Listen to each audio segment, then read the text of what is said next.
There we go. Okay, so today's session is on the contract management and contract pay applications.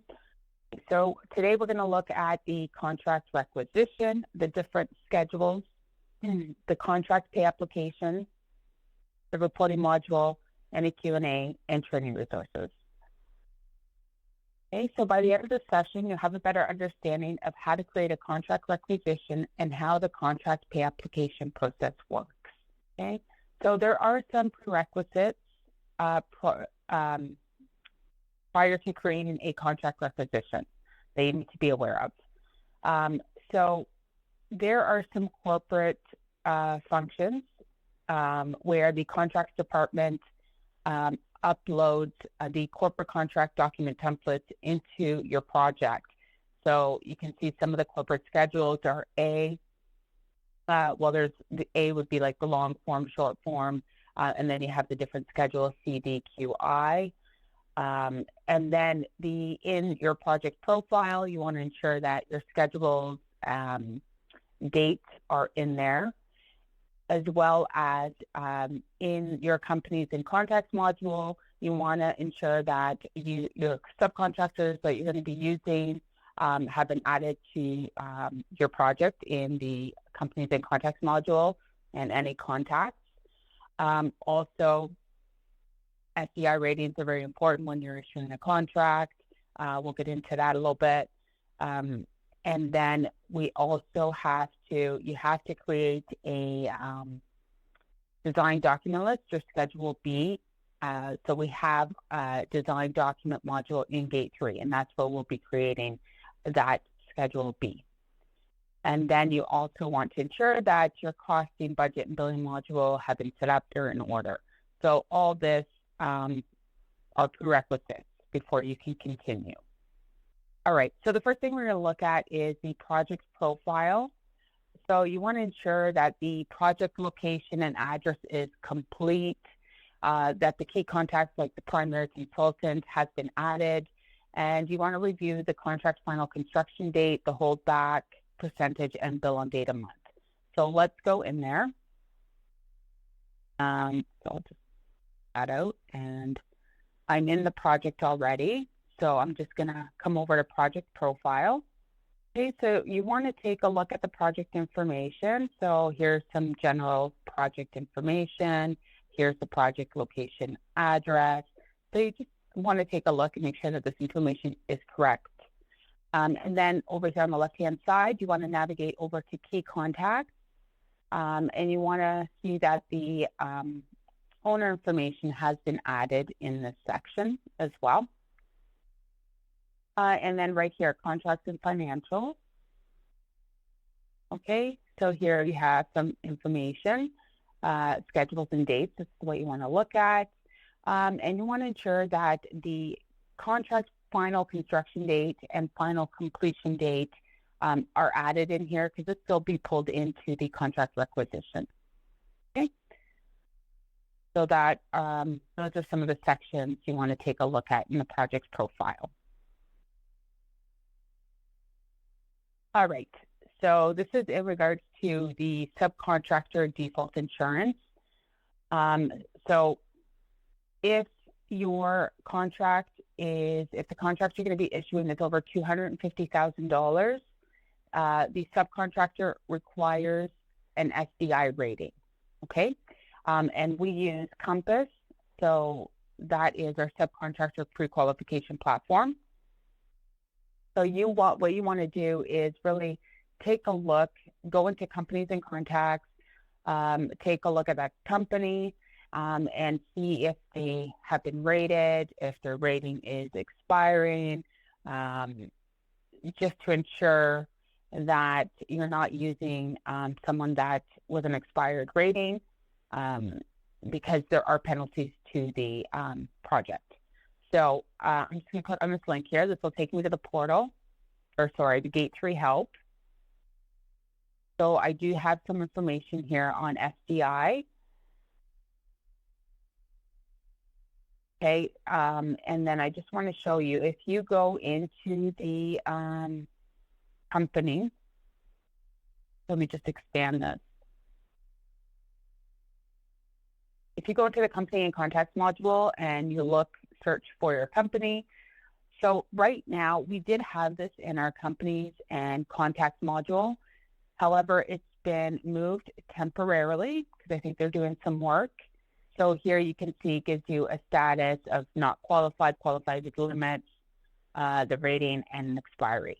So for right now, what you can do is go into the companies and contacts module. Let me see if it's in here, right here. Let me expand that. So if you go into the company's profile, there's an SDI section, and it will either say invite to Compass, or if they've never been rated, or they will get, if they have been, you can see here some information, expiry date, amount of the contract, and you can request an increase or a renewal. Okay, so the way to do that is from the main menu, just come over to companies and contacts. I'm going to select any company here. Try this one. So it's just loading the SDI section. So I am in the training environment, so my environment is not connected to Compass as where the live environment is. So right here, you would see invite to Compass or request to increase if they already have a rating. So you want to make sure that if the contract is over $250,000 that they do get rated or are rated. I have another, so right here, another link. This one is going to take you to the portal just to show you where all the information is on subcontractor default insurance. And if you have any questions regarding SDI, reach out to Ashley. She is the manager for SDI, and she's out of our Ottawa office. But if you come over to Project Resources, Subcontractor Default Insurance, here is all the information on SDI. And as I mentioned, if you're going to use a company that is not rated, there could be a penalty. And it'll tell you what the first penalty would be, second, third, so on and so forth. So all that information is in the portal. Okay. And again, any questions regarding Ellis-Don's move to Compass, the Ellis-Don pre-qualification process, and assignment of contract limits should be directed to Ashley Nevin. Okay. This is just a visual just to let you know that all the cost accounts, budget lines, billing lines have to be set up in your project in order to move forward with a contract requisition or create a contract requisition. And we covered that for those of you that were in my session yesterday. We went through the financials. I know most of you have seen this. Some of you may have not. This is a document I'm asked to speak about. Every project should have this. This is just to let you know if you do have anything related to COVID as far as expenses, or maybe even you're tracking for additional cleaning on site on the timesheet. We do have a cost code that was created and added to every single project. So anything related to COVID, any expenses, you're going to allocate it to this cost code. Okay. All right. So these are the schedules we're going to go through today. It's a lot of information. So there are three schedules that you actually have to work through. It is Schedule A, Schedule Q, and Schedule S. And you will notice that with each of these, I have here outlined, refer to best practice and print the reference guide in color. So for these three, we do have a reference guide. We do recommend printing it in color, and you'll see why. So to access these reference guides, just go back over to Gate 3, go to the main menu, and you can click on Best Practice. Also from the portal, just to show you, if you want to access it directly from the portal. So right here, you have some quick links. So right here it says guides and templates. So when you click on that, you may be asked to log into your Gate 3, but it will take you directly to the best practice, or from within your Gate 3 if you're already in there. All right. So I'm in the Ellis Don. I'm in the best practice section. This is really like an Ellis Don library. Any project documents you require, whether that's forms, guidelines, templates, they reside here. So there are two, you can see there's broken up by phases. You can go select one of these, or, and it's the best practice is broken up by categories as well. So I'm just going to go into the project management. And then here you'll see these different tabs, guidelines, form schedules, forms, templates. So guidelines, this is where the schedule reference guide resides. So I'm just going to scroll down. And you'll see here I have my Schedule A short form, Schedule A long form, Schedule Q, and Schedule S. So these are the three that do require a little bit of work on your part as a PM. So let me just open one up.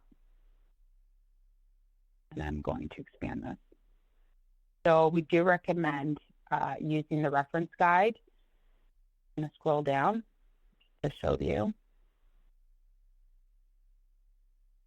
So, and the reason I say in color, if you're going to print it, because these are all color coded. Okay, so we'll get into that. All right, Schedule B, again, this is done from the design document module in Gate 3. Schedule I, this is the insurance. If you don't have it, you can contact Karen LeBlanc. And then Schedule L is just, that should already be uploaded to your project. You just pull it in, same with Schedule P. Okay, so we're going to look at Schedule A as the first schedule. But let's go ahead and create that contract requisition. So I'm going to navigate over here to contract management. Okay, and here is your default view for the requisition documents. You can see the subcontractor company, the contract type, contract amount. You'll notice there's two different statuses. So this status is status when you're working with the contract requisition in Gate 3. And you'll see that there is draft, active, under review. And contract status here is when this is with the contracts department. So you'll see that there's pending, issued, executed. So this is when you're working with the contract requisition in Gate 3, and this is when it's with the contracts department. That's what these two statuses are. Okay? All right. So to create a new contract, you're going to click New, Requisition Form. Okay, and the first thing you're going to do here is you're going to select the company. So I'm going to use the company I used yesterday, Allied Contractors. And then right here, this is required. So anything with an asterisk is required. So I have to select a contract template. So today I will select, I'll just select the short form. And then here, contract type, I'll just use lump sum. And then contract amount. So let's go with how about 200. Okay. So here it says US dollar. That's just because my project was set up as a US project. I'm not sure why. So don't worry about any of this. Okay. So now that I've pulled in that subcontractor, Allied Contractors, I get the company number, some information on that subcontractor. And it pulls in the primary contact for Allied Contractors. Here you can add some description, subcontractors work. You just add information here, whatever that is going to be. If you wanted to add additional phrase, you can add it here as well. And then this is where the dates got pulled in from the project profile, that completion date and work completion date. That was from the project profile. There is some tooltips here. So contract date that is required. So this says this will be the date of agreement displayed on the final contract unless revised by the gatekeeper when the contract is issued. Okay, so this date will be required. I'll just put today's date.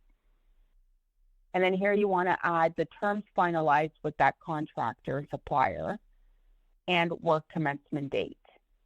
So ideally you want to have the terms finalized before that supplier subcontractor is working on site, but I know that's not always the case.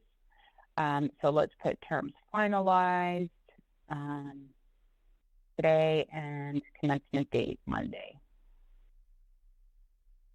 Should probably change these dates, but that got pulled in from the project profile. Okay, any comments regarding dates or the subcontractor you can add here as well. Typically we bill on the 25th of the month, so that looks correct, and that was pulled in from the project profile. Holdback is 10%, and that again was pulled in from the project profile. So that's why, I mean, you can come in here and manually add it if it's not there, but if you already have it in the project profile, it just makes it easier. You don't have to worry about it. The next section is next lowest bidder. So if there was, you know, if you got a quote from another subcontractor, we've been asked to add it here. So you would just select the company. I'll just select anyone here. Okay, and then how much did they quote? And you have to add a comment. Okay, now if it's next, if there was not a next lowest bidder, you would select no, but you still have to provide some comments. I'll just put NA here. You want to ensure the taxes are correct. Okay, if there's any contract tax clause, you can enter it here. And then right at the bottom is the project information. So again, there's the primary contract date, company name, and then you want to select the primary contact for this project, and that is typically the PM. So let me go ahead and select. I'm a project manager. Okay, so this is the first section you're going to be filling in of that requisition form. Okay. So the next thing we want to look at is primary contacts. And here is where you will see, again, this was pulled in from the project profile. This is all the owner information. Okay. Okay. Contract security type. You're going to get drop down, no bond, SDI. You can request waiver, reason for requesting waiver. I'll just put SDI here. And then you get a phrase. Okay. Contract payment. This you will not see or have to do anything with. This is with the subcontracting department. Okay. Let me just go back to the distribution. Okay, so in this section, you're going to start, you're going to have to add the cost accounts and budget lines that you're going to be using for this subcontractor. So in this example, you're going to have to come in here. So this is under distribution, and you want to add a cost account. Okay, so I'm going to go ahead and add one.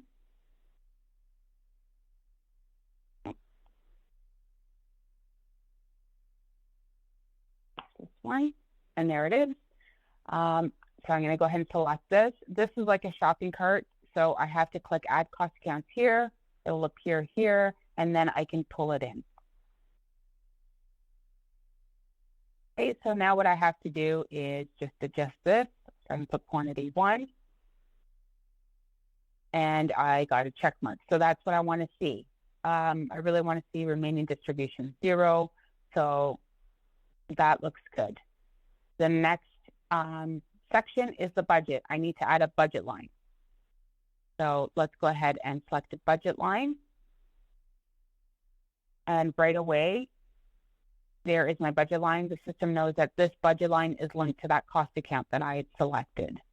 So I'm going to go ahead and select this budget line. And I'm going to go and put the amount in. Okay, and again, I got a check mark. Now, the last section here is the billing. So if you notice, it's grayed out. We cannot do anything with this section until this requisition form has a status of active. And we also will have to go into the billing module to create those pay application layout lines. Okay, so we'll do that a little later. Okay, so we've filled in the details. We've done what we can do in the distribution section. We looked at the primary contacts pulled in from the project profile, the contract security, this student, this is subcontracting.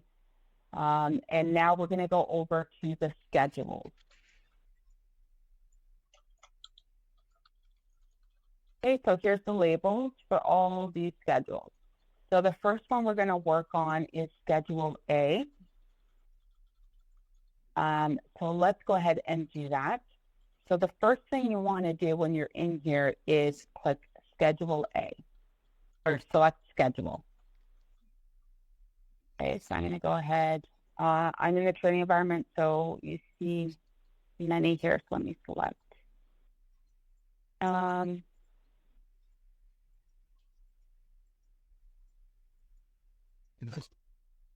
Okay, sorry, I apologize. So the first thing we have to do, let me delete this. There's a lot of steps to this one. So what you have to do now is create scope items. And then we're going to pull it in. We're going to select schedule and pull it in. But the first thing you have to do is create it. So you would go to view scope items.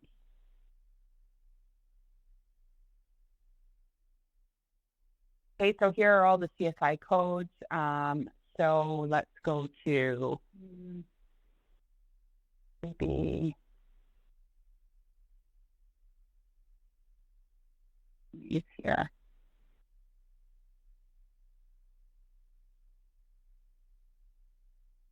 Deep plumbing has, okay, so we'll just use plumbing as an example. So you would select CSI code, and then you'll get all the scope items appear. So once you're in here, you want to scroll to the bottom, because right now it says it's displaying 1 of 20. But if you want to select all the scope items, there could be more than 20 in scope items. So you want to click Show Results to display all of them. So scroll back down. I just clicked it. And you can see there are actually 25. So if I want to select all 25, I want to expand the view. Okay, and now they're all there. So just be aware of that. Okay, just make habit of when you're selecting your scope items that you're coming down, clicking Show All Results, and expanding your view if you have to. Okay, so at this point, here are my scope items. What I want to do is I want to check this off. That'll select all of them. And then I'm going to click New Scope of Work.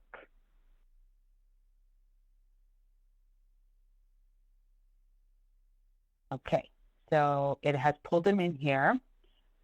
So I'm just going to put here Scope of Work. I'll just put Allied so I know which one I'm working with.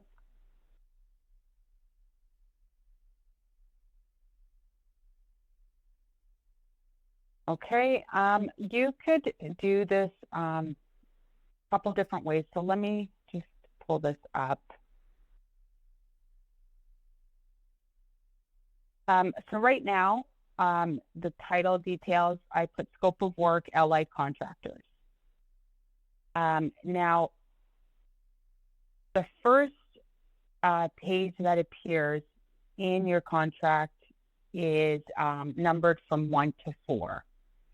So some people in the description right here, they like to add a number 5.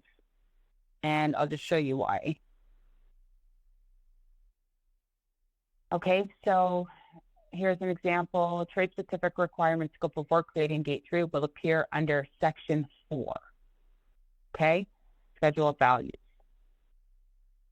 So Schedule A scope of work encompasses trade-specific requirements related to trade. Scope of work, specific terms applies to all trades, and trade-specific requirements, items specific to trade. So right here, when we preview this contract, it ends in 4, and that's why some project teams have added a number 5 and then some information. It is not mandatory because others have not done that.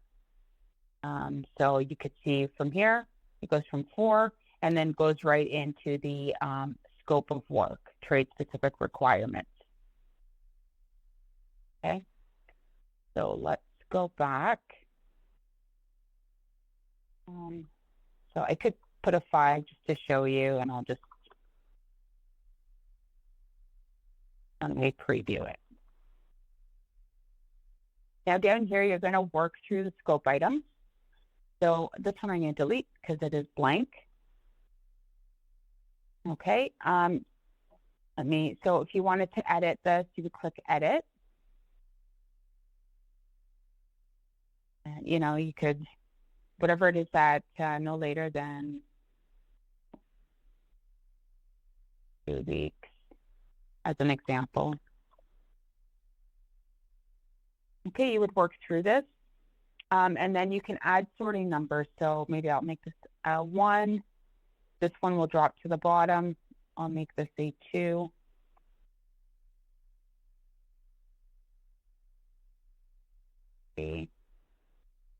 I'll do a few, so then it makes more sense in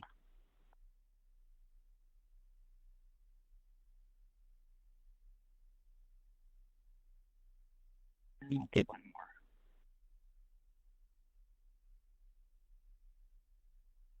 Okay, so if I scroll to the bottom, you'll see they'll start sorting down here. Okay,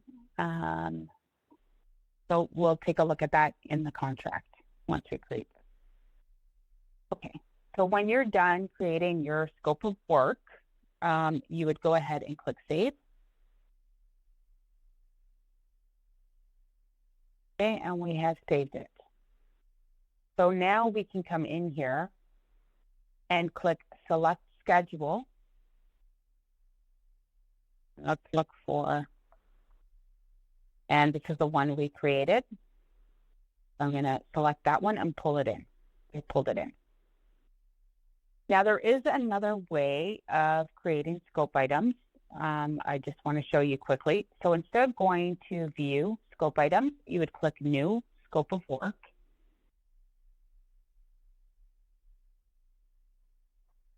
Okay, and then I'll put like allied contractors. I'm not going to add anything there, but you would come here and click New Scope Item. So this is maybe you have scope items, scope of work document from a previous job, and you want to copy and paste it in here. You can definitely do that. Scope item, apply, and you can continue doing that. New scope item. You can also add existing ones that we have. Right, so if you wanted to add one, maybe I just want these 2. Select at least one scope item. I did.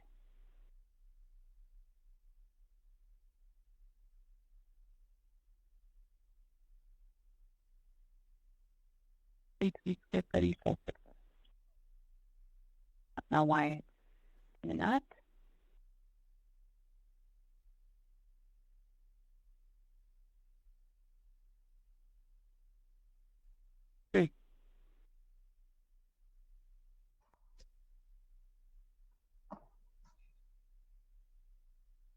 Oh, I always forget. Some of them have this type of pop-up and like a shopping cart. Why you guys are all over the floor? What's that?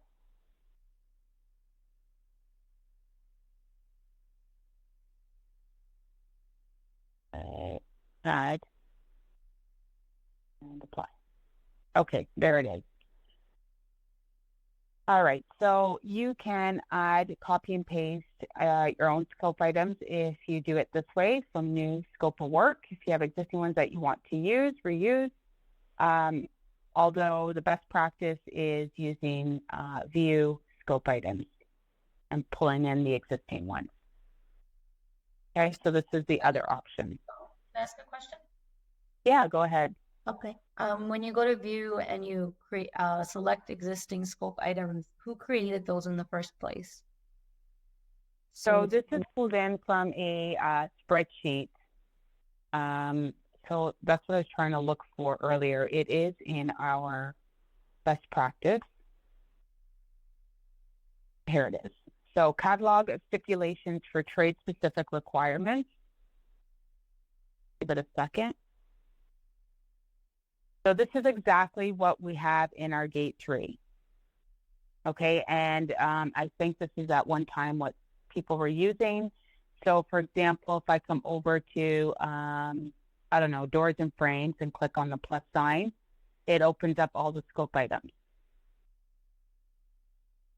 And this is what has been, this has really been copied over into gate 3. So this is what's being used.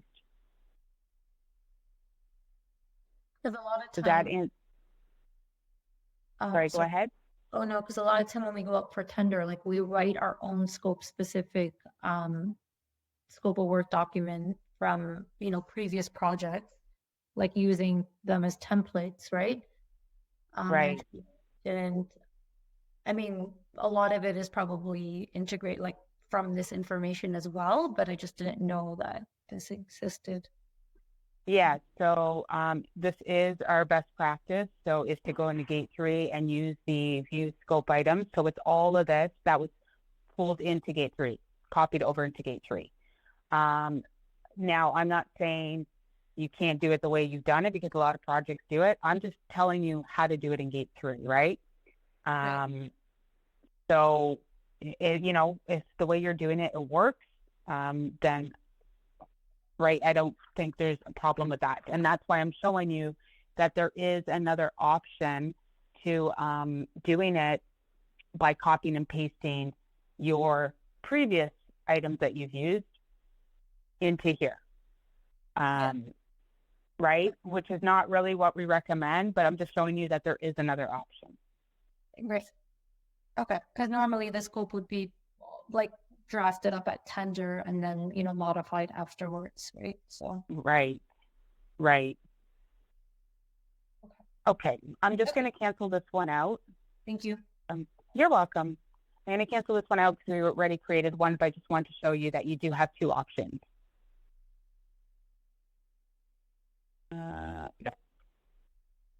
Okay, so that's our scope of work. I'm just going to close that out, go back to our requisition form. So as soon as we selected the schedule, we got these other links appear. Okay, so just to show you quickly. So right now there is nothing. I'm going to go and select that schedule, that scope of work. There it is, and you'll see the additional hyperlinks appear. Okay, so the next step here for Schedule A is to download a sample. And what that is our Word protected file that the PMS works through. So I'm going to download it.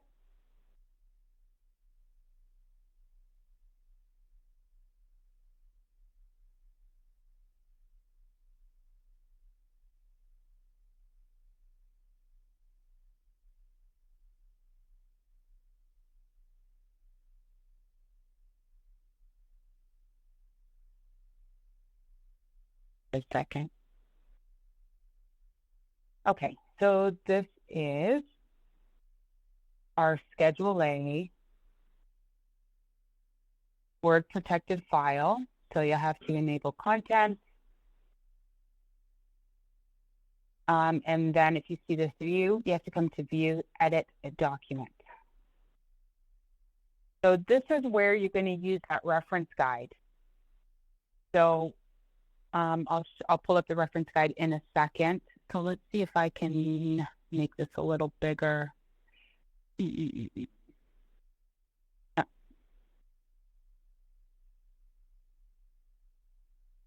Okay. So you'll see here there are some sections that will have to be filled in. They're grayed. Then up here, let me just go back to the table of contents. So here you could see specify if not applicable. I would go NA as an example, or if it applies, I would just remove it entirely. And let me just scroll down a little further. So there are some sections throughout this document, you'll notice a little red dot. So this is, if you click on it, it will either hide a section or display a section. So I'm going to click on it. And that first paragraph is hidden. If I click on it again, it will appear. Same with here, this one. This paragraph disappeared. So this is a document that the PM has to work through. I just want to pull up the reference guide.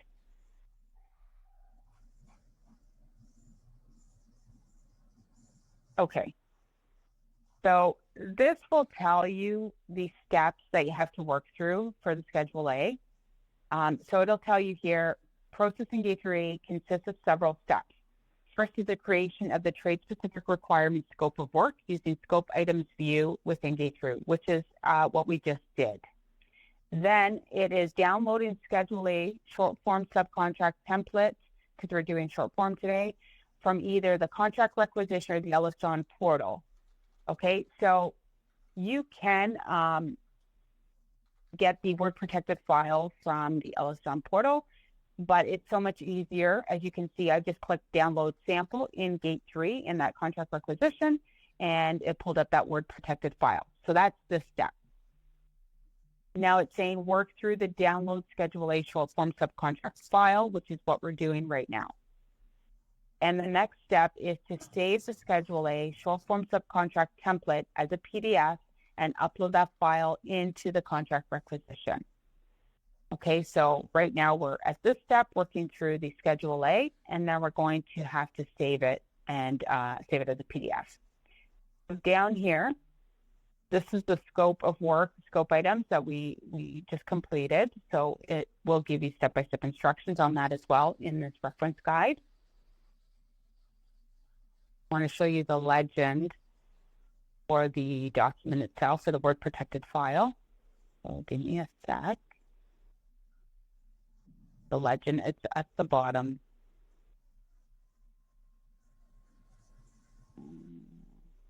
Sorry, guys.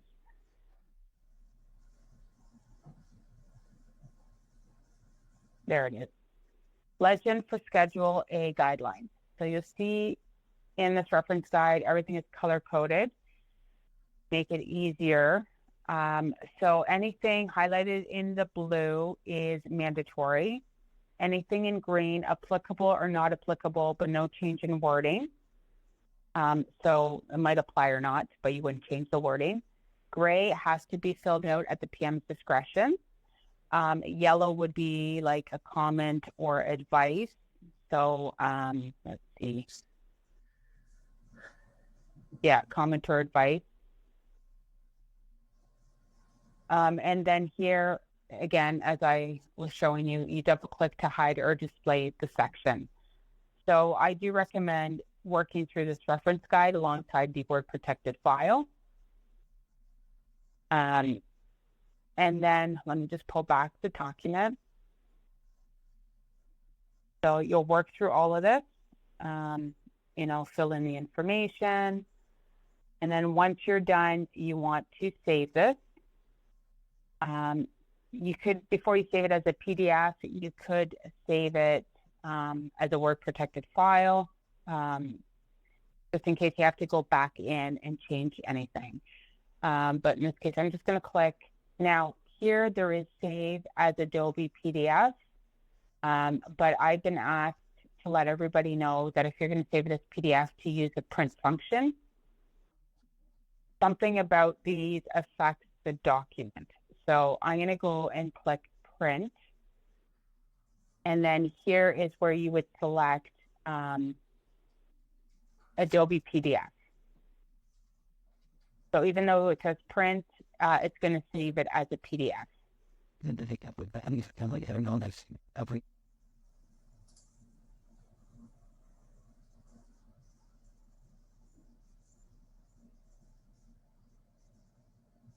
And then I'll just, my downloads, save that Schedule A.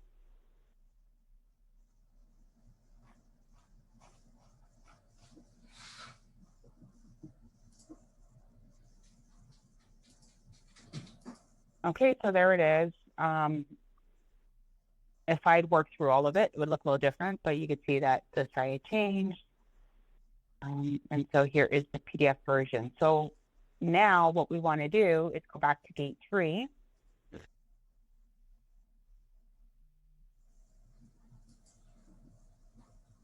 And now we want to upload the schedule. So we've worked on it. So we're going to click Upload Schedule. And there it is, the PDF version. It will not allow you to pull in the Word version.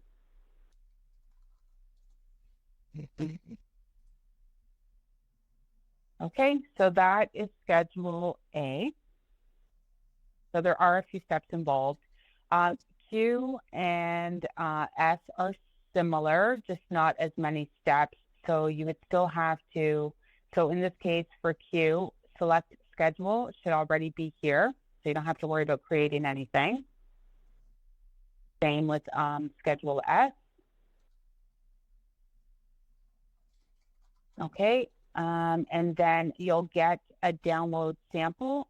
I should get one here for Q. I don't know why I'm not getting that in my training environment, but you would see download sample. And so again, this is a Word protected file. You know, open it up quickly. And this is it's not as long, right? And there's a reference guide for this as well. So that is in the best practice. As you can see right here, there's the this one for Schedule Q. And again, same idea. Okay, so I would use this reference guide. And then Schedule S is here as well. And then you just work through the document using this reference guide. Okay. Let's go back. So I think I have one saved already. So let me go ahead and look for it.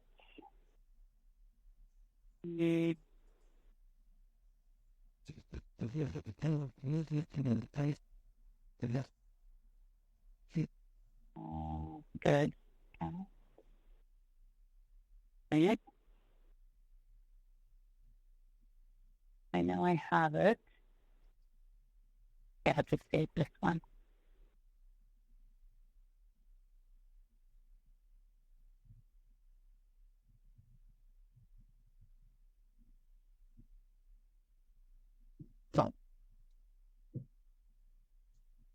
So it's just, so A, Q, and S are the ones that do take more time and work. So just keep in mind when you're creating a contract requisition, don't expect to have it all done in, I mean, you can have it done in one day, but it takes some time to work through. What's this? Okay.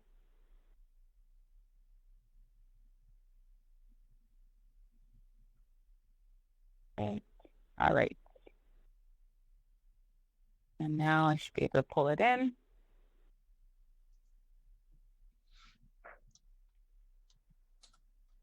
All right. Okay, and I would do the exact same for Q. I should see download sample template here. I don't see it, so I can't continue with that one. And then you have the insurance, select schedule.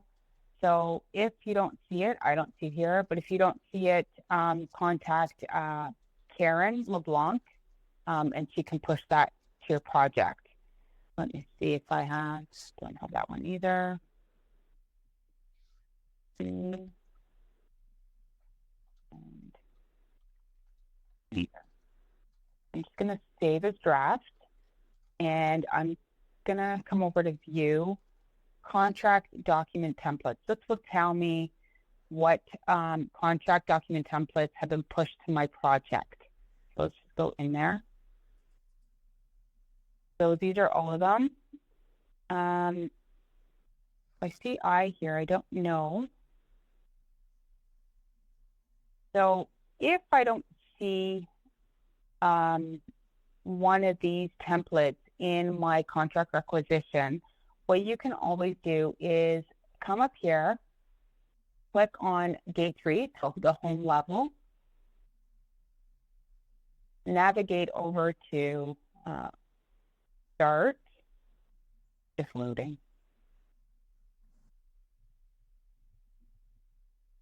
There we go. Contract management.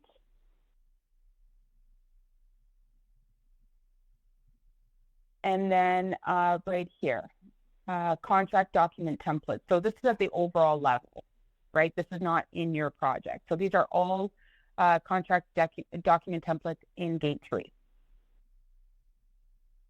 So let's look for the tool. Okay.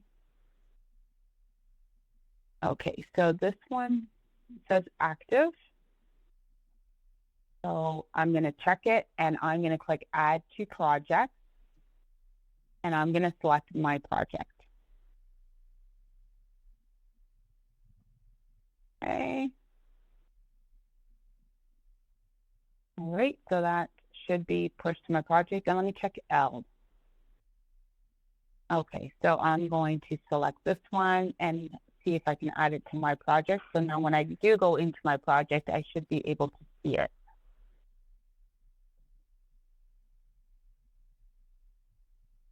Okay, so let's go back to my project and then start. Ooh.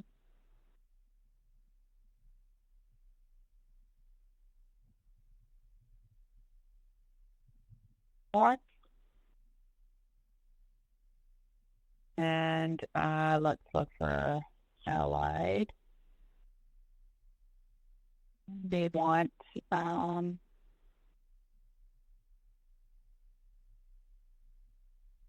this one here. So it's in draft in Gate 3. So let's open it up. Go back to the schedule. I'm going to click Edit. And let's see if that one has been added. Yes. So it should have been pulled in. So I'm not sure what's happening with my training project, but that's how, if you go to the home level, the overall level, Gate 3 home, into the contract management module, and you view the contract document templates, you can select from there any contract document templates that you currently don't see in your project, and you can add it to your project. So I'm not sure. Then again, I am in the training environment, so but you should, if you take this step, you should be able to view it here. Okay. So the last schedule I want to look at is Schedule B. This is your design document list. So subs will need this. So we're going to go over, I'm going to say this is draft. And we're going to go over to Start, Document Management, Design, and BIM.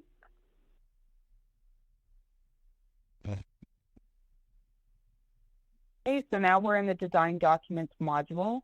And what you want to do in here when you're creating your Schedule B is you want to click New, Design, Document List.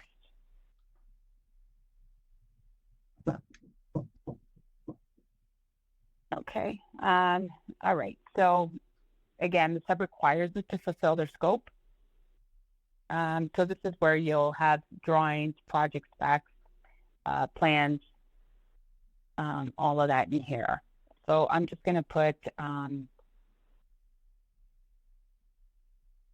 force you would probably name it something different under the allied contractors.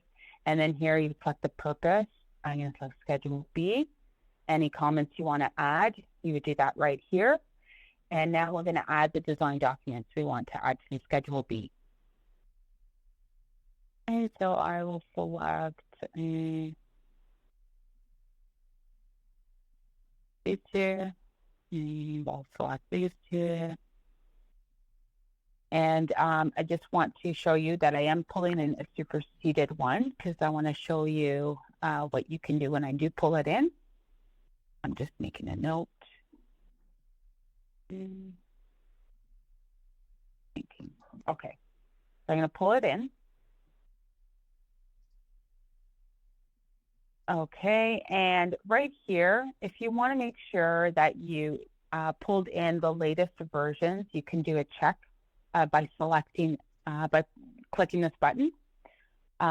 So here are the two that I pulled in, and the 500, I believe, was the superseded one. One of these were. So when I click latest version, it will automatically recognize and pull in the most recent version for that design document. Okay, so this is really all there is to it, to creating a design document list for Schedule B.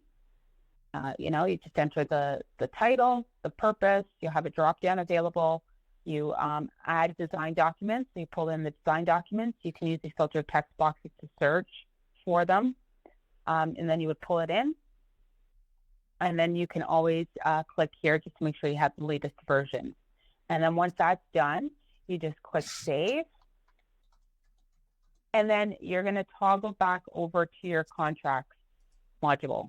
So I have it open, so I'm just going to toggle back and click Edit in my schedules. And now I should be able to pull in that Schedule B.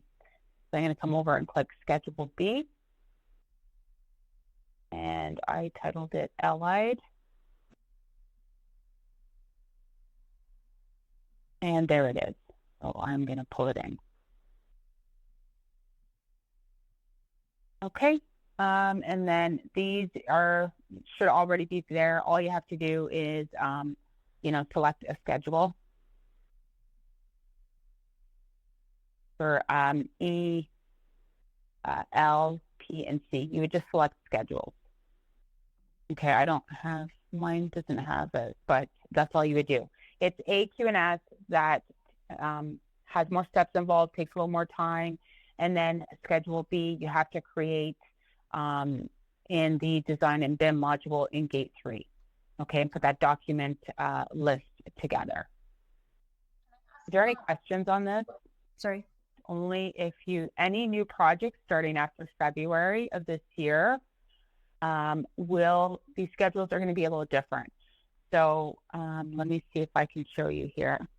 So currently we have A, B, I, L, P, Q. We are going to have the same schedules, except there's some changes to them. So this is currently what we're working with. Any new projects after February 2021. So Schedule A remains the same, except the Word protected file does look a little different. What we know for document list as Schedule B will now be called Schedule D. And then that one's the same. Schedule L for lead will now be Schedule H. Schedule P pay package will now change to Schedule B. titled Schedule B. And then we have a couple of new ones, Schedule F, dispute resolution, and then Appendix A1. So this one is optional to include schedule values, price breakdown, or unit price, but must have written approval to use Appendix A1. So I don't think any of you will have to worry about this right now, but for future, just be aware, any new Gate 3 projects, any new projects, they will be using these new schedules. Okay? All right. So the contracts department has asked us to remind everybody to be aware of the file size of the contract attachments you're attaching. So the construction schedules and other attachments should be formatted to letter size, 8.5 by 11, not legal size. So preview the contract prior to submitting. Okay, that was the scope work of items. Okay, let's go back. Okay, so we have completed the schedules section. So what I want to do now is save a draft, and I want to go into the contract section, and I want to do a preview. Okay, so this is, okay, got our terms and conditions, the first thing that we have here. And then there's our Schedule A, scope of work, trade-specific requirements. So these are the ones that we created. So if you notice, I didn't sort all of them, but you'll see at the bottom, I sorted the first 6, but because we didn't sort all of them, they remained down here. So you'll get the scope items, okay, and then your Schedule B, and all the other schedules that you've selected will follow. So I do recommend coming in here, Schedule S, and just previewing the contract. Okay, so the next thing we have to do, so I'm just going to click edit because I'm going to go ahead and save this, or submit it, sorry. Okay, so it will go for review when you submit it. So the contracts department will look at it. So you can always come out here. So let me just take this 176-1. Okay. So there are different views. So contracts workflow by stage, tracking documents workflow by stage. You can look for all requisition documents, tracking documents. So I go in here, contracts workflow by stage. Let's see, review stage. And here is the one that we created. So right now it's at the contracts department. So I can open this from here, or I can just go into the main contract requisitions document view. If I know the contract number, I'll just type it in, and you can pull it up from here as well. Okay, so this is what the contracts department will see. They will see review, but I just wanted to show you something else in the main menu. You can always look at the statuses and see, right now it's under review. So I am going to go in as if I were in contracts department, and then here they will come in, they'll look at this contract requisition, and they can approve and revert it. If it gets reverted, you will get an email notification. So I'm going to go ahead and approve it, and we'll look for it again. Like contractors. Okay, so now this contract requisition is active, which means if I go over to distribution, that last section that we could not fill in, we can now go into the billing module and create that pay application layout line so we can add it in here. Okay, and the reason we need to create those pay app layout lines and add it in the distribution here is so the sub can get paid. So let's go over to Start, Financials, Billing. And then what you want to do is New, Contract Pay Application Layout. And we're going to look for that contract number. And there it is.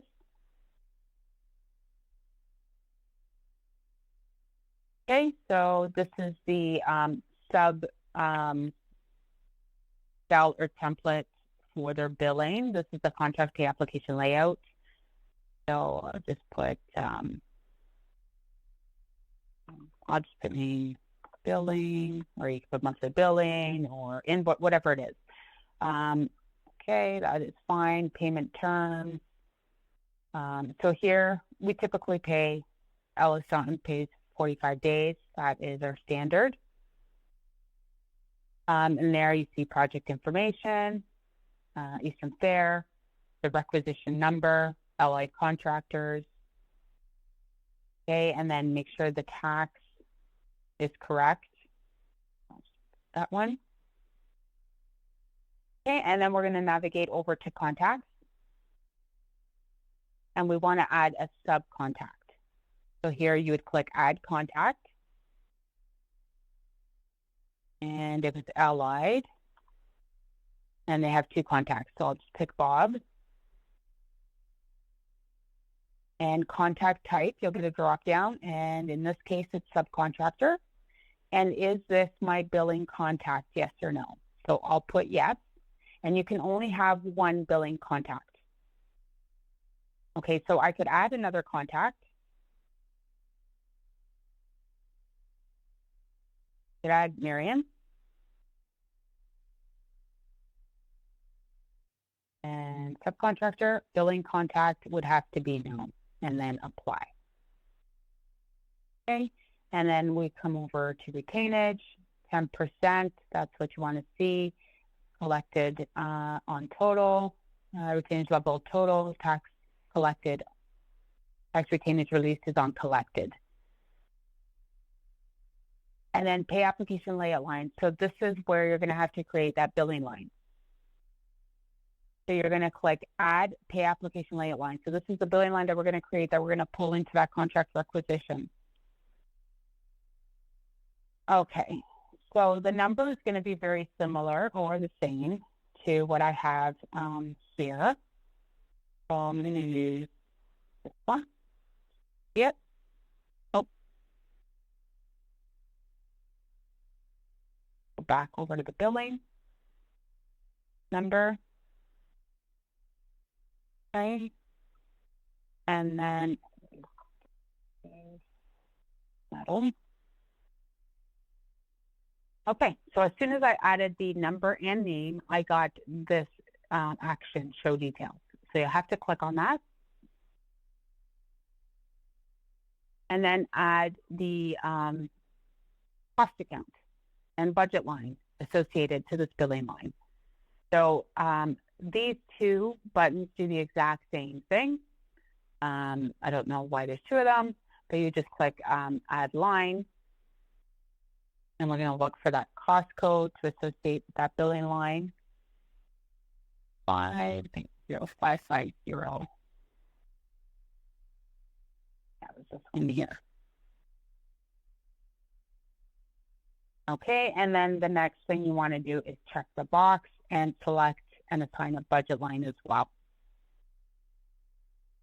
And there it is. Okay, so this part is done. However, there's one more step in here. There is a line called extra, and you will always see this extra line. And the reason it's there is really for the subcontracting department. Sometimes they have extra funds and it's not clear where it's supposed to be allocated to. So this is kind of like a parking spot for the funds or the money until they find out what to do with it.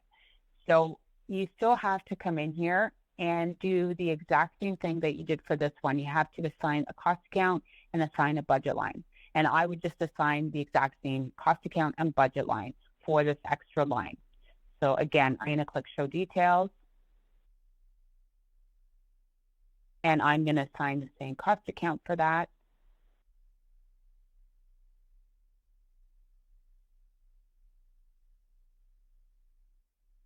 The budget line.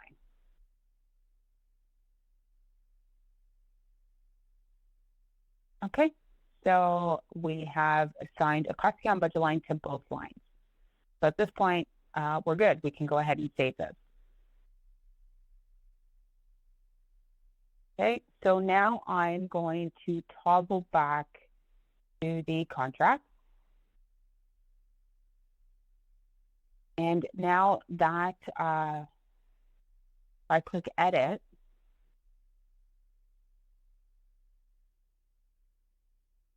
this is now available. It's no longer grayed out because the contract is active and we created those pay application layout lines.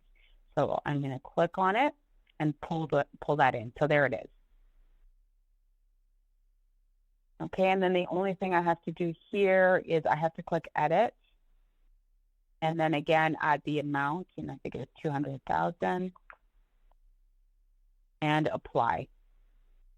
And now I got check marks. So this is all good. So now the sub can get paid. So this is a really important step. Sometimes people forget it because when you do everything else, you submit it, goes for review, and then people just forget this last step. So it's an important step. Okay, so that is the contract requisition. Let's see if there's anything else here. I just wanted to show this to you. Okay, so this is the contract pay application process workflow. And this process workflow outlines the steps involved in the subcontractor progress billing process in Gate 3.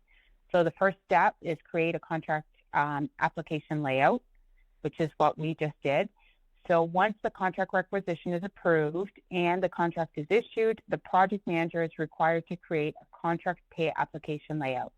The contract pay application layout is used to organize and manage the subcontract pay application for subcontractor invoices. Contract pay application layout is required for every contract requisition. So that's what we just completed, and that is a very important step. Then the second step is to link the pay application layout to the contract requisition, which is what we just did. So once the contract pay application layout is saved, the project manager must link it to the approved contract requisition. And then step 3, distribute. The contract amount must be distributed to the subcontractor billing. The project manager does this within the billing section of the approved contract requisition. Okay. And then step 4, so this here from step 1 to 3, this is the project manager's responsibility. And then from 4 to 6 is subcontracting. So in step 4, create contract pay application. So that's the actual invoice. The contract pay application is the document where the subcontractor's billing and invoices are managed.